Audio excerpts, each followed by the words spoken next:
that song. That's Moti Steinmetz singing Haneshama Bikir B. How are you, my holy sisters and brothers? Let's do some beautiful learning on a Wednesday night, and sometimes it does that. And let's light up the darkness. Who is with us as we get it going on a Wednesday evening? Paula in Chicago, Stephen in New Hampshire, Renee in Indy, James in Indianapolis, Rochelle in Modesto, Melissa in Great Neck, Haiti saying Shalom and Laila Tov from Holiday, Florida. Welcome, Haiti. Tom in PA, Guy in Ohio, Gwen in Michigan, Kat in North Carolina, Rebecca in LA, PK in Colorado, John in Sedona, Bill in Berkeley, where he is now fully vaccinated. Mazel tov, mazel tov. So am I. It's a good feeling to have that extra measure of protection. Stephen in Aruba. Nice. And you're tuning in while you're in Aruba. That is great. That reminds me I have to make a little announcement momentarily.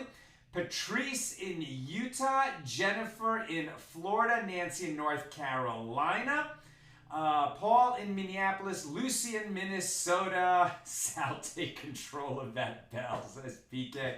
And John in Surfside Beach and in Merced. Welcome, everybody. Marjorie in Georgia and Lynn in North Texas over on the YouTube side. Two quick things. I'm going on a little trip, leaving Sunday morning. I'm going to go visit my parents in Florida. As many of you know, my mom has dementia, pretty advanced, and so she lives in a memory care facility. My father visits her every day.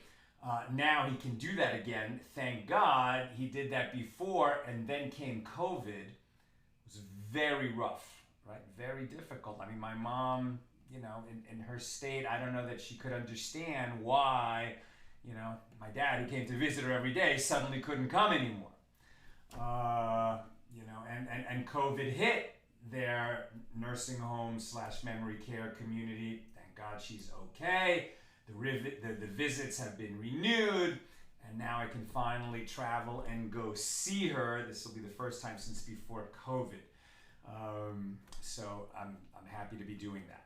I'm going to be away from Sunday through, I'm coming back Wednesday, so probably I'll do the first class back on Thursday. As we've done in the past, I won't be teaching the class while I'm away.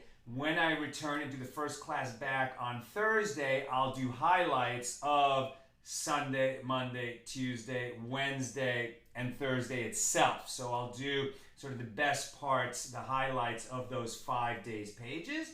If you're doing Daf Yomi, please keep doing it without me. I'll be back on Thursday and do kind of, a cursory, really highlighting what stood out to me from those 5 days. However, there will be class while I am gone. We'll see how many of the days, but Nina is formally announcing that she's going to be doing her Chafetz Chaim class. This is going to be amazing. She's really been studying hard on the teachings of the Chafetz Chaim, who had, you could spend years teaching the Chafetz Chaim. So she's for sure going to do a Chafetz Chaim class at the regular time at 6 p.m. on Sunday and Monday. For sure with God's help. But she's planning to do Sunday and Monday, and then seeing how Sunday and Monday goes, she'll decide whether she'll also need to do a session on Tuesday or maybe even Wednesday, but that'll be in her hands, okay? So my last class before I leave will be Saturday night. Then Nina will be teaching Sunday and Monday, not the Daf, but the teachings of the Chafetz Chaim. Tuesday and Wednesday are up in the air for now, and with God's help, I'll be back on Thursday of next week. We're talking next week. And I'll do I'll cover what was not done on Sunday, Monday, Tuesday, Wednesday. That was the first thing.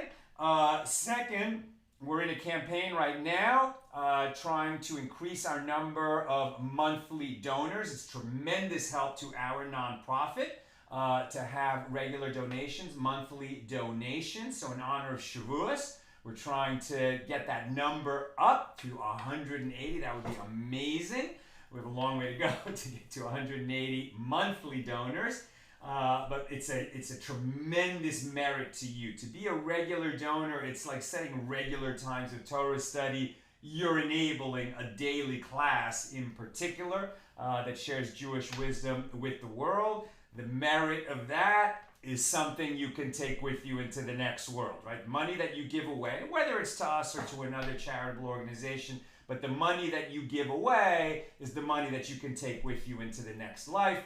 And when you support our nonprofit, you're supporting Torah education for the world, and that is a major merit. Nino put the link in the comments. It's donate.accidentaltalmudist.org, and you'll have the option to create a recurring donation. If it's $18 a month or more, then you can also dedicate an episode of AT Daily to the honor or the healing or the memory of a loved one. And we hope you will join us in this effort. Okay. So on our daf today, we're going to encounter a very Talmudic debate between Rav and Levi. Right? So Rav and Levi, who are two Amoraim. Rav, I guess, is technically a Tana. And the Amoraim, as we saw, what is an Amora? He's literally a disseminator. This was the kind of person that who stood next to a great sage who was giving a lecture, and so that the great sage wouldn't have to lose his voice shouting to try to, they had no amplification. So they relied on people with loud voices who would repeat what the sage just said so that the audience could hear it. The Amoraim were rabbis. They were sages themselves who just very humbly took on this title of Amora, meaning that they were repeating and disseminating the teachings of the rabbis from the Mishna.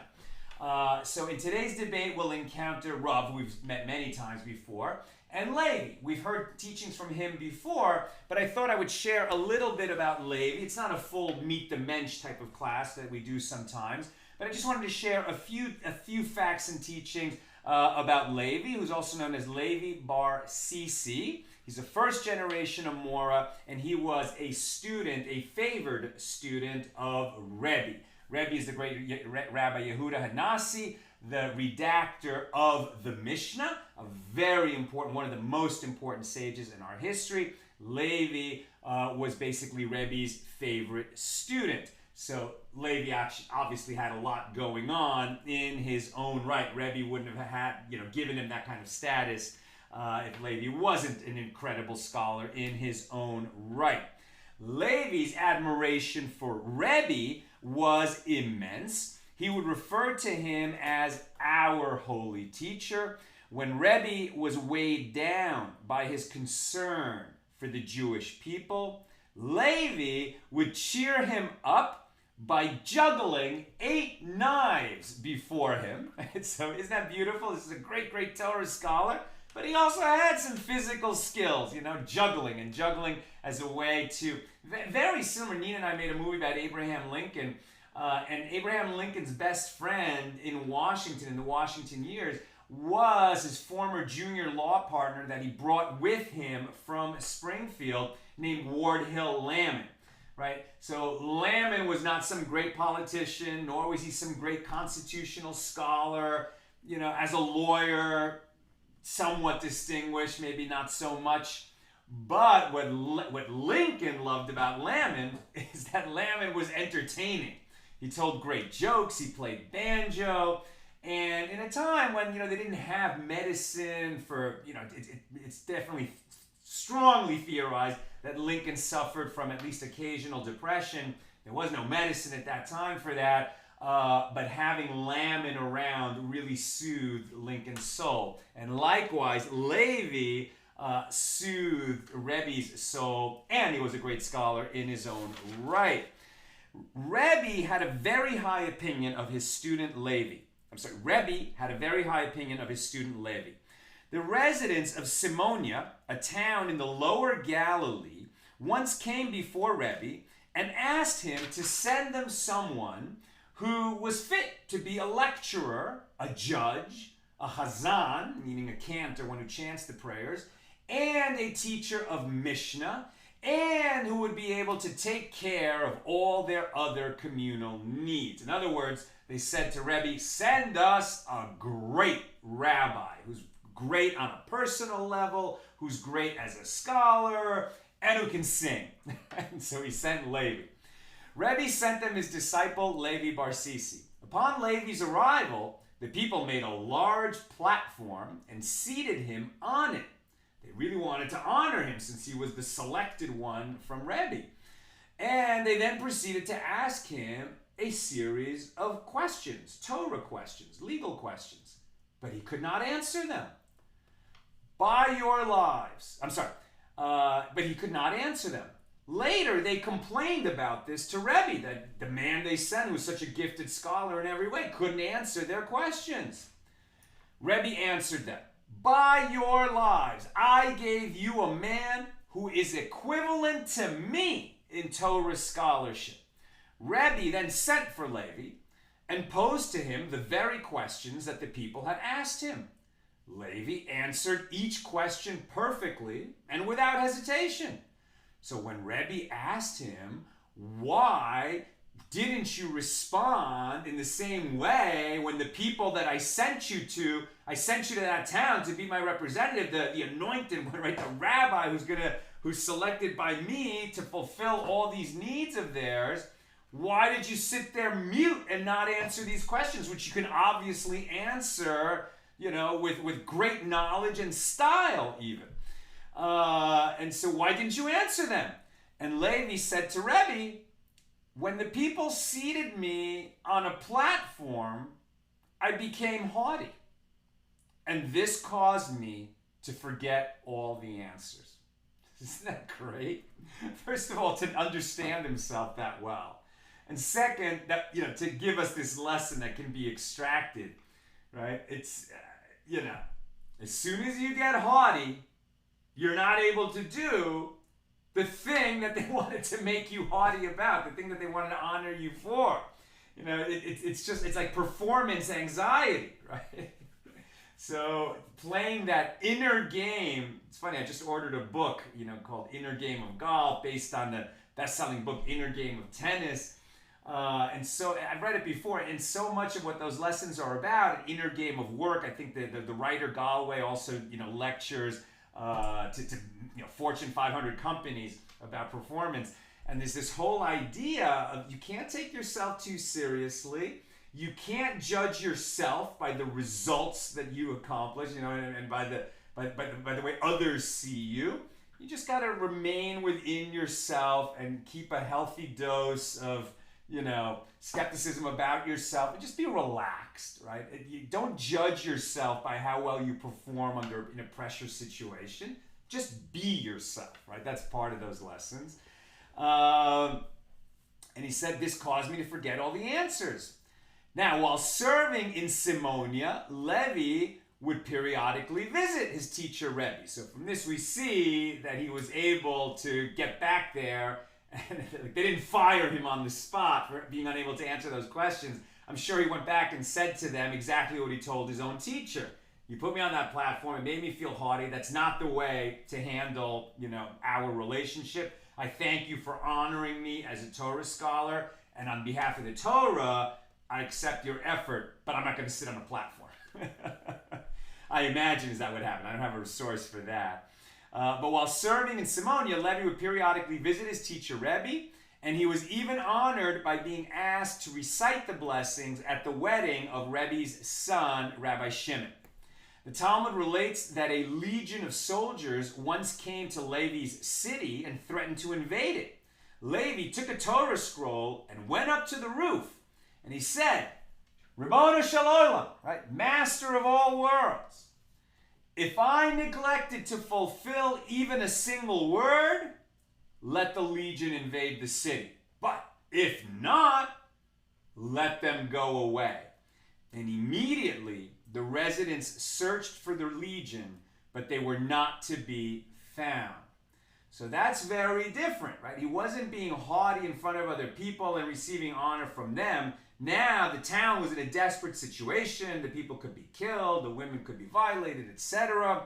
And he knew he knew that in terms of fulfilling the mitzvahs, the commandments as a Jew, he had always dedicated himself to that, and he did fulfill the demands of the Torah, and so he could say with honesty in front of God, look, I've dedicated my whole life to you. In the merit of that, can you spare the city? And that is what happened. Finally, Levi passed away in Nehardia, right? So that's a city in Babylonia, the Jewish community of Babylonia. Levi passed away in Nehardia during the lifetime of Abba bar Abba, who eulogized him as having been like a single vine that remained in a vineyard that had once contained 100 vines, and which would produce 100 barrels of wine. The single vine produced the same amount of wine that the 100 vines had produced, and was therefore cherished by its owner. Similarly, Levi bar Sisi was cherished by God, was as cherished by God as all of humanity. Now, obviously, he didn't say that about himself, but that is how he was eulogized by Abba bar Abba at his death. Abba bar Abba was the father of the great, great sage Shmuel. We've read his teachings many, many times. All right. So that is who Levi is, and now you'll know a little bit of who we're talking about when we encounter this debate between Levi and Rav on today's daf. Let's get right into that. So where are we? We're on daf Chaf Dalet, so page 24 here in Tractate Yoma.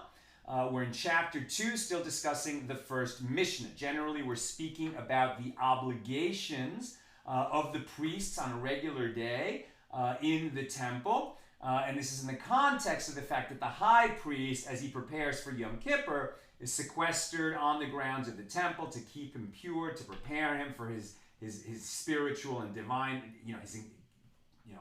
terrifying encounter with the divine presence when he enters the Holy of Holies on Yom Kippur. But he's also going to have to perform the whole avodah, all of the service normally performed by other priests on other days. He's going to have to do all of it, or almost all of it, on the day of Yom Kippur. And so he's preparing to do all those duties and obligations. And so we're discussing some of those. And lately we've been discussing removing the ashes from the main altar in the courtyard where the offerings go up in smoke. We're going to skip the part on today's page which is a discussion of how much ash must be removed from the altar in order to have performed the service of removing the ash from the altar.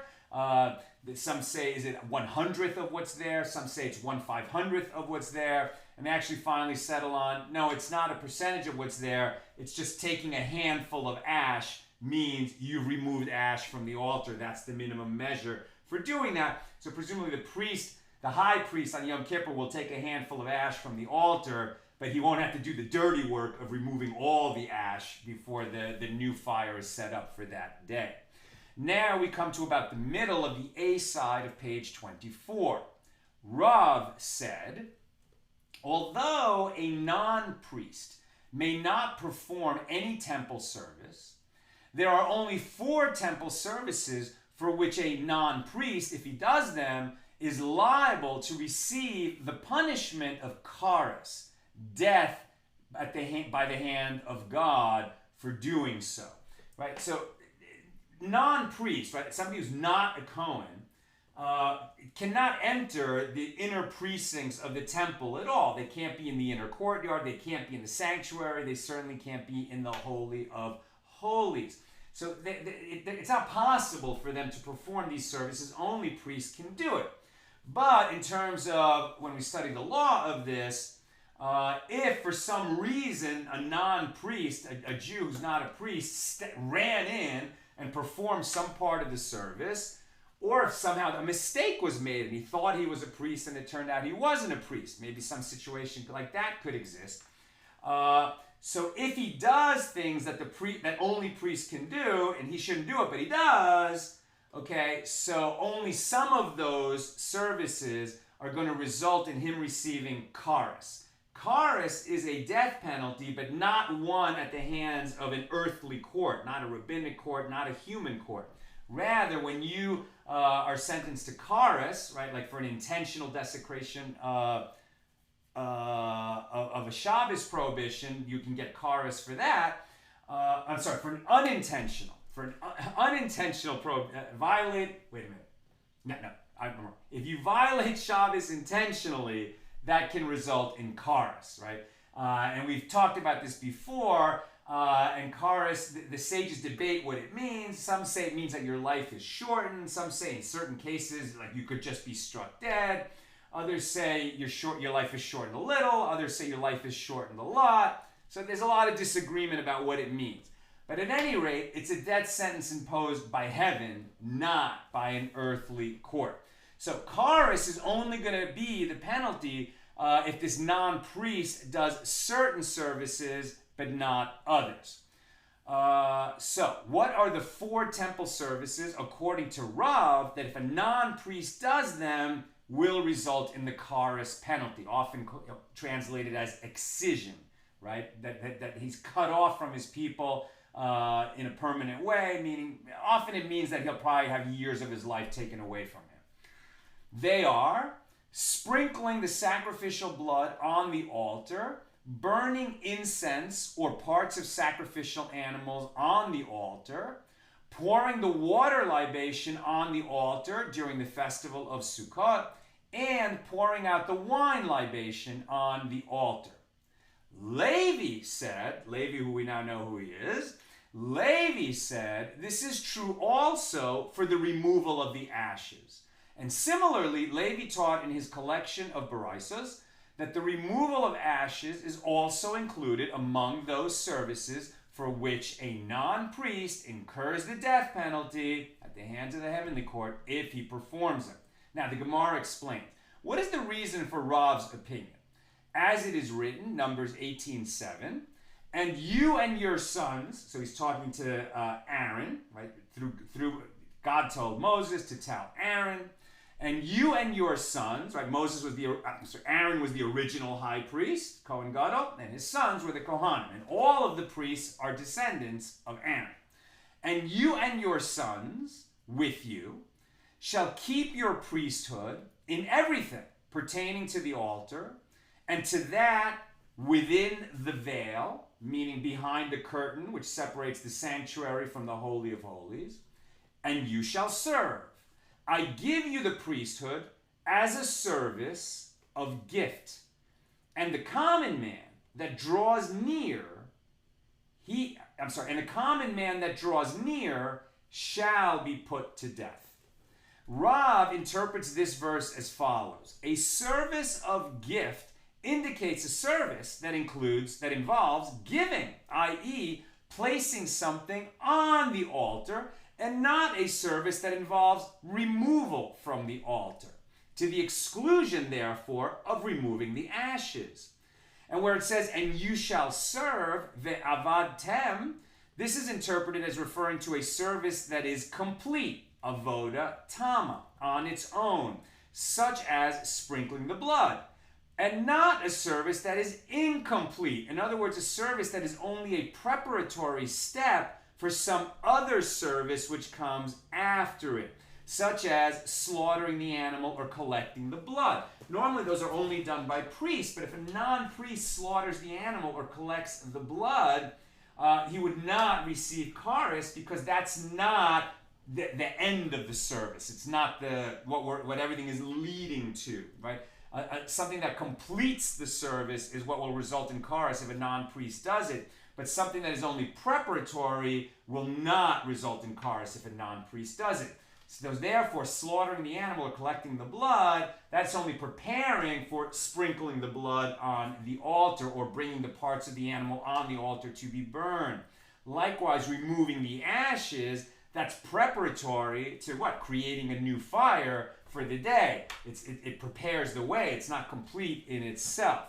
And what is the reason for the opinion of Levi? Levi says, yes, removing the ashes is an integral part of the temple service, and if a non-priest presumes to step up there and remove ashes from the altar, he will receive the kares penalty. What is Levi's reason? Why does he include the removal of the ashes? According to him, the merciful one includes this service by adding, in that verse, in everything pertaining to the altar, which teaches that all actions performed on the altar, including the removal of ashes, they are significant and it's prohibited to a non-priest on pain of death. And the Gemara asks, and what does Rav learn from the phrase, in everything pertaining to the altar?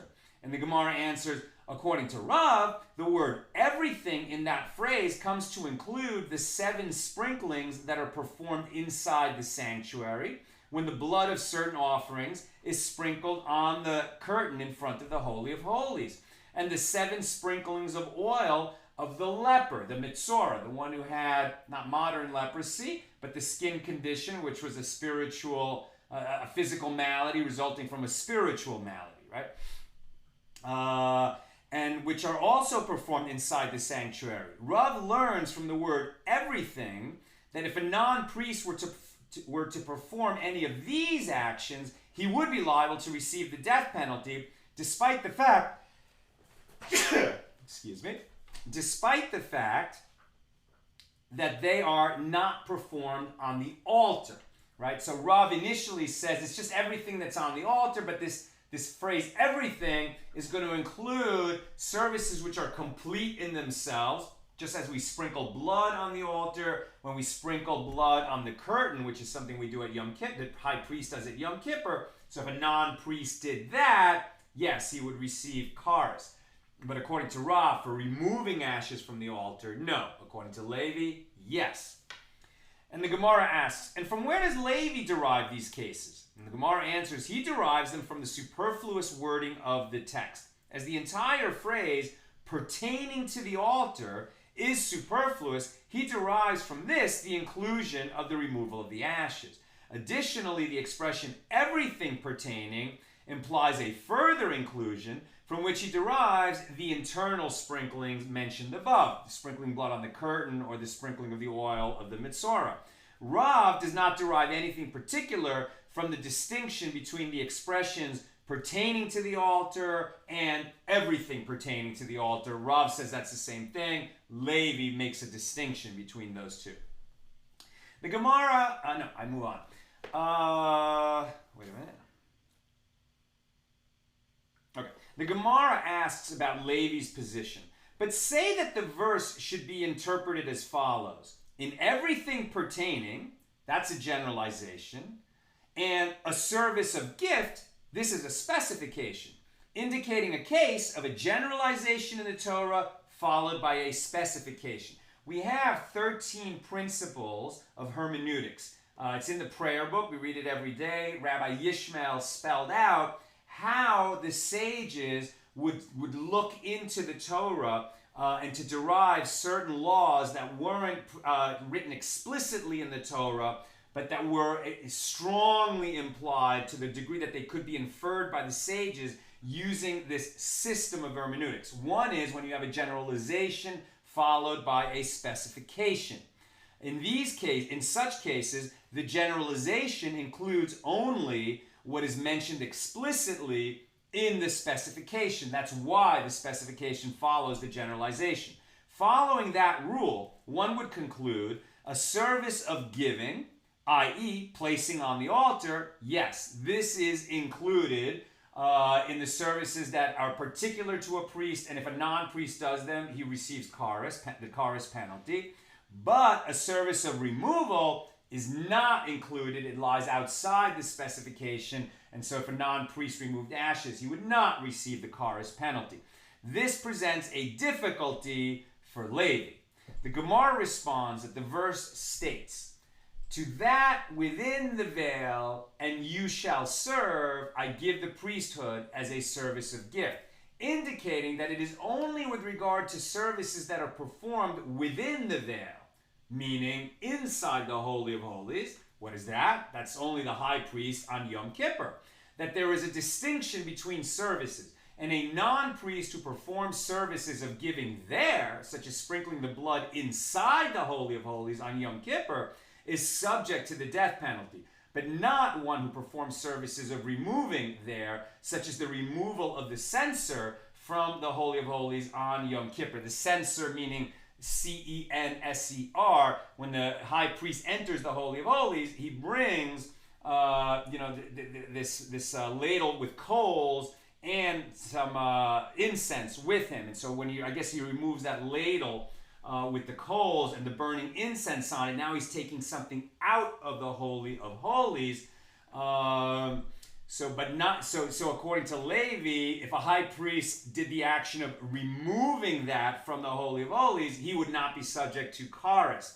But outside the Holy of Holies, removal is the same as placing, and that's why Levi includes removing the ashes under those services that would result in kares for the non-priest if he did that. The Gemara asks, if it is so that the limitations of the verse apply only to those services which are performed inside the Holy of Holies, one should say that the phrase, and you shall serve, ve'avadtem, from which it is derived that one is liable only for a service that is complete, because avoda tama is implied by ve'avadtem, on its own and not incomplete, should also be similarly limited to services performed that within the veil, within the Holy of Holies. In that case, the liability of the non-priest, which is limited to cases where he performs a complete service and does not apply if he performs a service that is only a preparation for another service, it should apply only to services performed inside the Holy of Holies. But for services performed outside the Holy of Holies,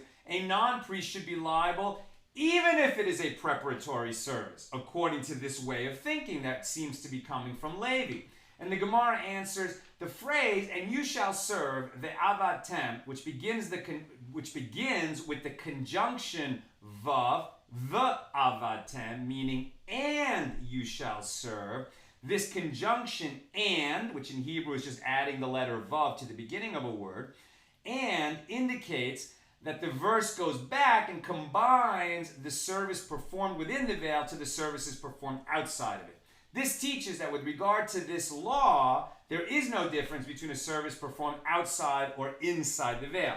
Meaning, a non-priest who performs a service that is a preparatory service and not a complete service in and of itself is not going to receive kares, whether it happens inside the Holy of Holies or outside the Holy of Holies. So according to Levi, if a non-priest performs a service involving removal within the Holy of Holies, he does not incur the death penalty, but if he performs a service involving removal outside, such as removing the ashes from the altar, he is liable to the death penalty. Rava raised a dilemma relating to Levi's approach. What would be the law with regard to a service of removal performed in the sanctuary chamber, that is before the Holy of Holies, such as removing the burnt incense from the inner altar, the altar that's in the sanctuary, that's outside the Holy of Holies, but inside the sanctuary, right, when you enter the temple from the courtyard, that only the priest can go there. So what about if you do a service of removal, cleaning out the burnt up incense on the inner incense altar? What about that, says Rav?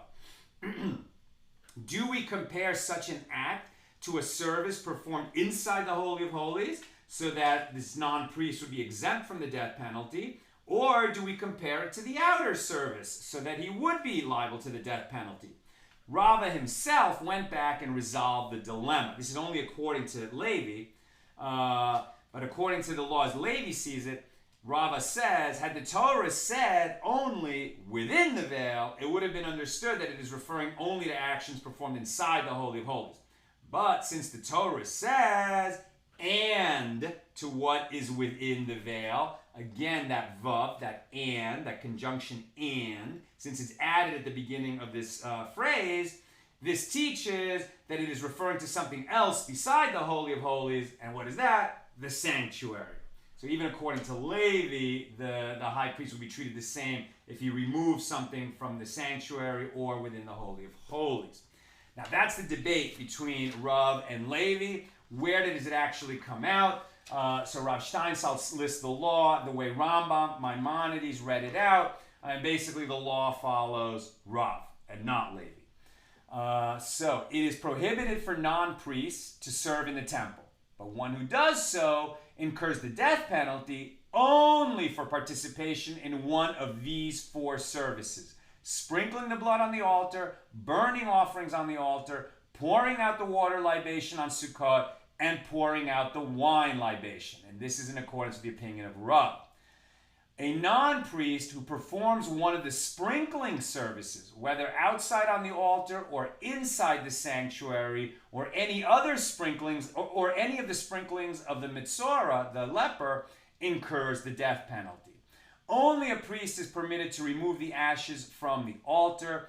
A non-priest who performed this service is punished with lashes, but does not incur the death penalty. The death penalty is incurred only for services involving giving, not for those services involving removal, as stated by Rav. The Gemara asks, however, if it is so that a non-priest is liable for performing a service that is complete on its own, that takes place in the sanctuary, okay, so then one should say that a non-priest who arranges the loaves on the showbread table, he should be liable to the death penalty. And the Gemara answers, after arranging the bread, there is still the arranging of the vessels of frankincense on that table, which remains to be done, and therefore the arrangement of the bread is not a service that involves completion. It's not the end of the process. And therefore, if a non-priest does it, he's not subject to kares. And the Gemara asks, well, if so, a non-priest who arranges the vessels of frankincense on the table, he should be liable because that's the end of the procedure, right? The Gemara rejects this. After arranging the vessels, there is still the removal of these vessels and the burning of their frankincense on the altar that remain to be done. Therefore, arranging the vessels on the showbread table is not considered a service that is complete in its own. And the Gemara asks further with regard to the notion that a non-priest is liable for performing a service that is complete on its own, that takes place in the sanctuary. If so, a non-priest who arranges the lamps of the candelabrum, of the menorah, he should be liable. And the Gemara rejects this. There is still the placing of the wicks in the lamps that remains to be done. And so they're going to just make this distinction over and over again. You would think that the non-priest who did this would incur the death penalty, and they say no, because only the services that we've already talked about, the sprinklings or the pouring out the libation or putting the piece of the animal or the whole animal that's going to be on the altar to burn, that's the end of a sacrificial procedure, and only for that, if the non-priest did it, would he receive the death penalty, not for these other partial procedures. So now I'm going to skip down a little. I'm almost at the end, so if you've got questions or comments, please get them in there. Then they will argue about what about putting the fire itself on the altar. As we learned a few days ago, they were in the first temple, particularly, there were 2 kinds of fire in the Holy Temple. There was the lower fire, which was a wood fire arranged by the priest and lit with fire like a fire in a candle. And the upper fire, which is a miraculous kind of energy fire from heaven, was not present in the same way in the second temple, but in the tabernacle and in the first temple it was. And it crouched like a lion above the altar, and this was a fire from heaven. Now, with regard to that lower fire, which the priests every day would arrange the altar pyre, this arrangement of wood, and then they would light it up.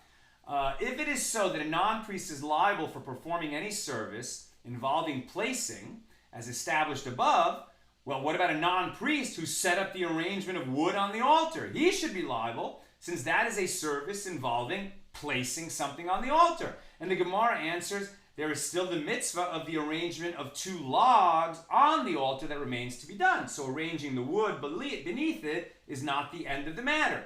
The Gemara asks, if so, a non-priest who arranged the 2 logs should be liable. And the Gemara answers, there is still the arrangement of limbs of offerings on the fire that remains to be done.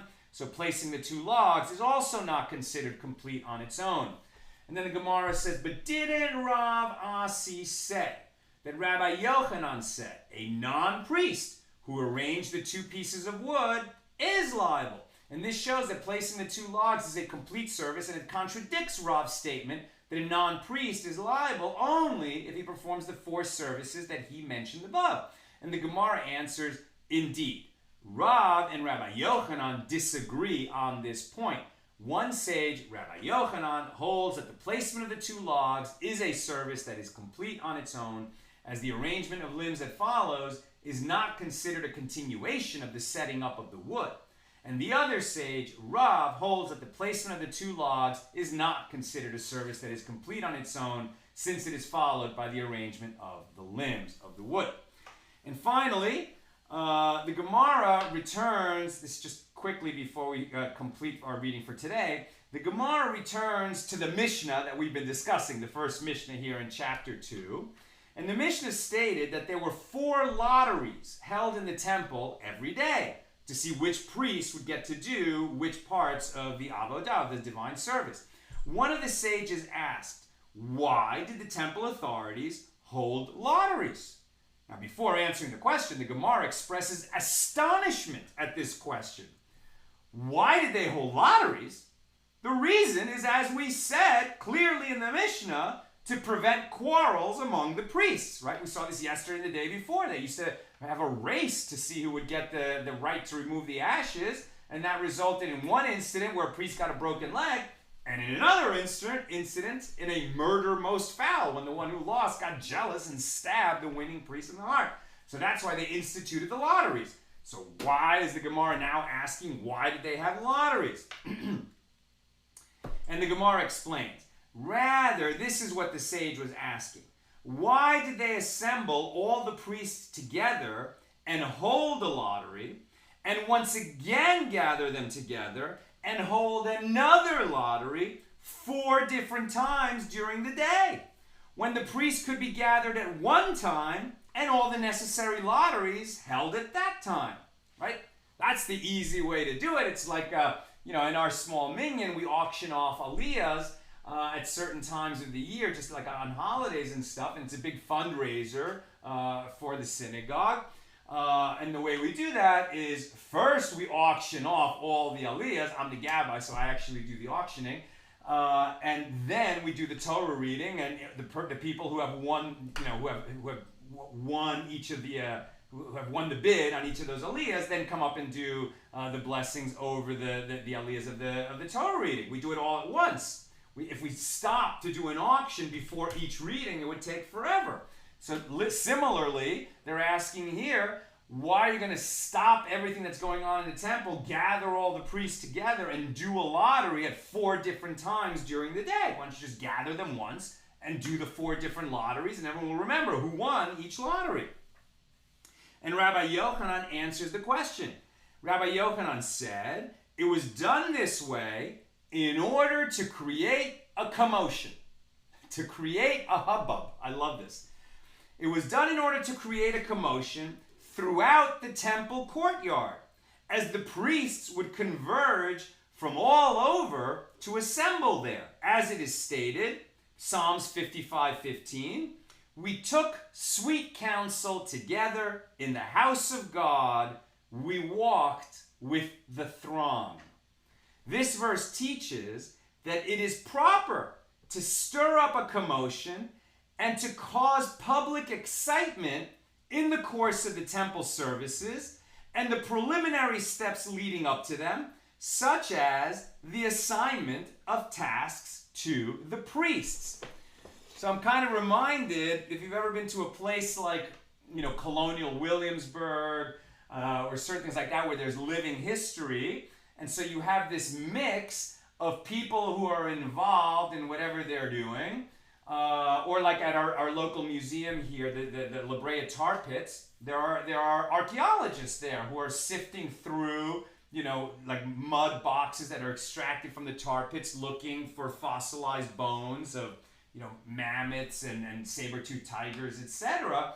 And they're just guests to the museum. And so as you walk through, you could see the archaeologists at work. Likewise, there were always pilgrims going up to Jerusalem, bringing offerings, and huge numbers of them at the time of the festivals. So then they would be up there in the temple, at least in the public parts where the visitors could be.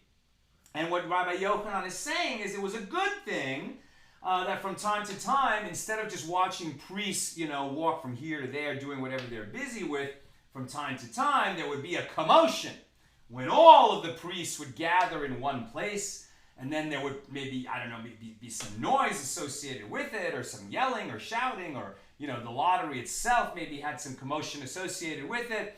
And so all of the visitors would be like, what's going on? What's going on? And that would stimulate their curiosity. Then they would feel like they saw something more of the workings of the priests and the temple, and that was a good thing. Love that. All right, let me go to your comments and questions. And remember, as I mentioned at the top of the show, Shavuos is coming, and we are involved in a campaign now to try to increase the number of monthly donors. It's tremendous help to our nonprofit that we can count on a certain amount coming in each month to help defray expenses, video production, marketing, website maintenance, marketing, more marketing, getting the word out, and all the different things that we do in producing so much content, admin, other aspects of the website maintenance, etc. There's just a lot of stuff that goes into it.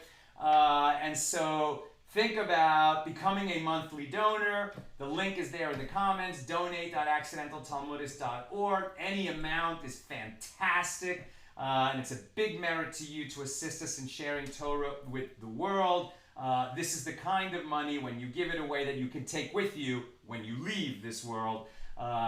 Give it to any charity, not just ours, but when you give to ours, you're promoting Torah teaching with the world, and that's a tremendous good and a big merit for anyone who participates in it. Become a recurring donor. We'd like to get to 180 recurring donors if we can. We've got a ways to go before Shavuos. Steve Ribbich, stepping back from the reading, how likely is it that a non-priest can conduct or complete a service? Right. So, practically speaking, it's impossible. It's impossible. This is one of those cases where the sages are discussing a law because there's a reason to understand. There's that verse when God said through Moses to Aaron that you and your sons, this will be a service for you to do, and anyone else who presumes to do it will be put to death. So now the sages are tracking through, okay, well, for which services would that death penalty apply? But practically speaking, how could this ever happen? I mean, I suppose a non-priest could pretend to be a priest and try to pass it off and get through the guards, or pass. Remember that before any priest could serve in the temple, he was examined by the Sanhedrin at length, and some of them were rejected for various reasons.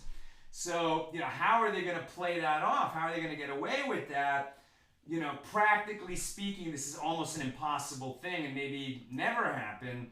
But the sages are going to figure out, well, if it did happen, what will be the law? That is not an atypical thing for the sages to do.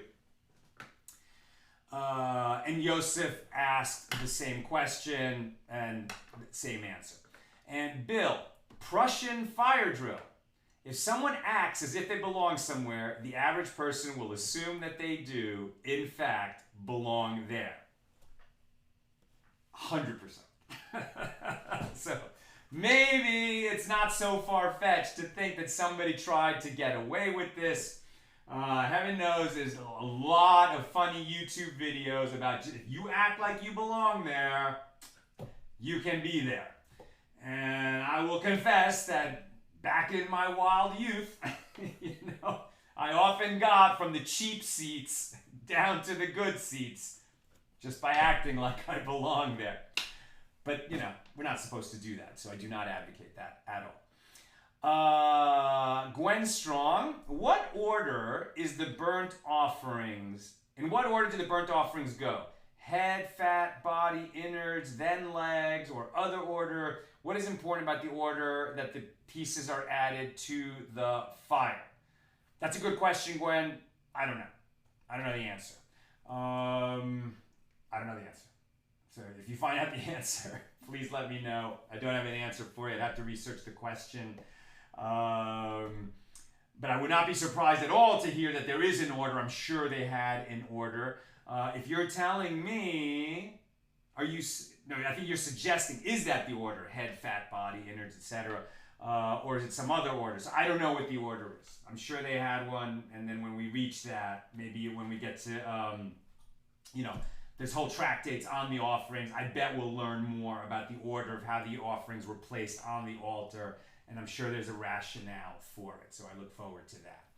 Okay, my friends, that's what I've got for us this evening. As I mentioned before, I'll be away from Sunday morning and returning next Thursday. And so, keep reading. When I get back, I'll do highlights of the pages that we read on the schedule while I was away. So we'll cover the highlights of 5 pages next Thursday. But the show will go on, at least on Sunday and Monday, with Nina doing a very special class on the Chafetz Chaim. She's been doing tremendous research, sharing some of these stories with me. They're amazing. You're gonna be blown away. You definitely don't want to miss those classes. So Nina's Chafetz Chaim classes for sure Sunday and Monday, at least with God's help. And depending on how much she covers on those days and how it goes, she might do some more on Tuesday and Wednesday. But that's in her hands. But for sure, be sure to tune in Sunday and Monday at the regular time, 6 p.m. for Nina's Chafetz Chaim class. That's what I've got for us this evening. Have a great night.